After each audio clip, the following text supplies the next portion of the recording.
Bapak, Ibu, dan saudara-saudari yang terkasih, dalam bacaan Injil kita baru saja mendengar kisah tentang seorang anak muda yang baik, tetapi dia ingin menjadi lebih baik, dia ingin menjadi sempurna.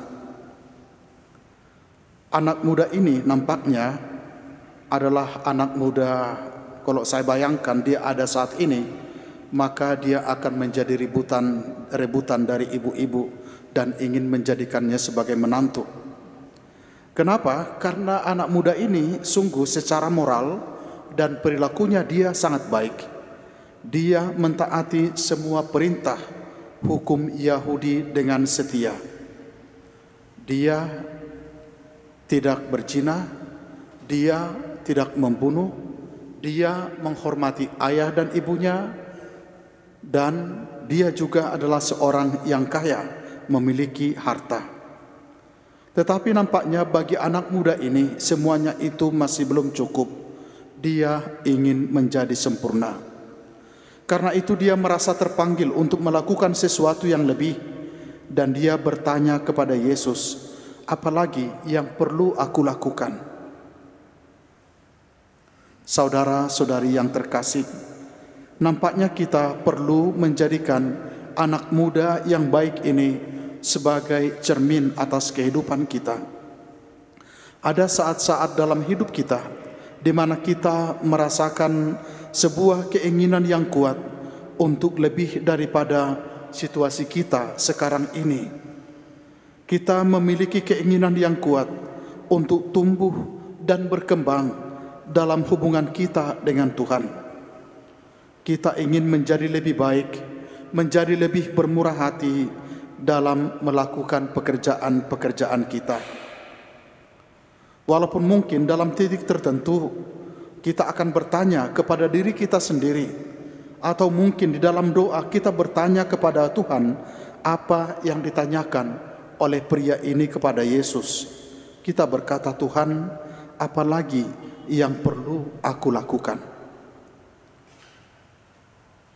Dalam bacaan Injil, pria ini nampaknya tidak menemukan atau menerima jawaban yang pas untuk dirinya.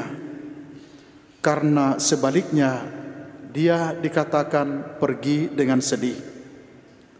Yesus meminta pria ini atau anak muda ini untuk melakukan sesuatu yang tidak ia harapkan, yakni menjual seluruh harta miliknya dan membagikannya kepada orang miskin, lalu mengikuti Yesus. Menjual segala-galanya, meninggalkan segala-galanya. Ini persis sama seperti yang dilakukan oleh Petrus, Andreas, Yakobus, Yohanes, dan yang lainnya ketika mereka memutuskan untuk mengikuti Yesus. Lalu kisah tadi menjadi mengharukan ketika di akhir Injil dikatakan orang muda itu mendengar perkataan itu, lalu ia pergi dengan sedih. Jika kita menanyakan pertanyaan pemuda itu kepada Tuhan, mungkin kita tidak akan bisa mengantisipasi bagaimana Tuhan akan memberikan jawaban kepada kita.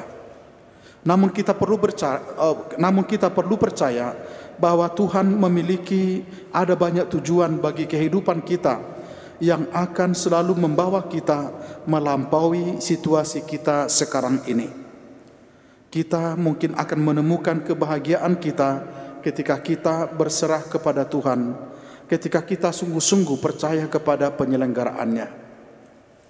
Jika kita melakukannya, kita dapat yakin bahwa Tuhan akan memberikan kepada kita semua kasih karunia dan kekuatan yang kita butuhkan untuk perjalanan hidup kita. Sekali lagi, kita perlu bertanya kepada Tuhan, Tuhan, apa lagi yang harus aku lakukan untuk kehidupan yang kekal?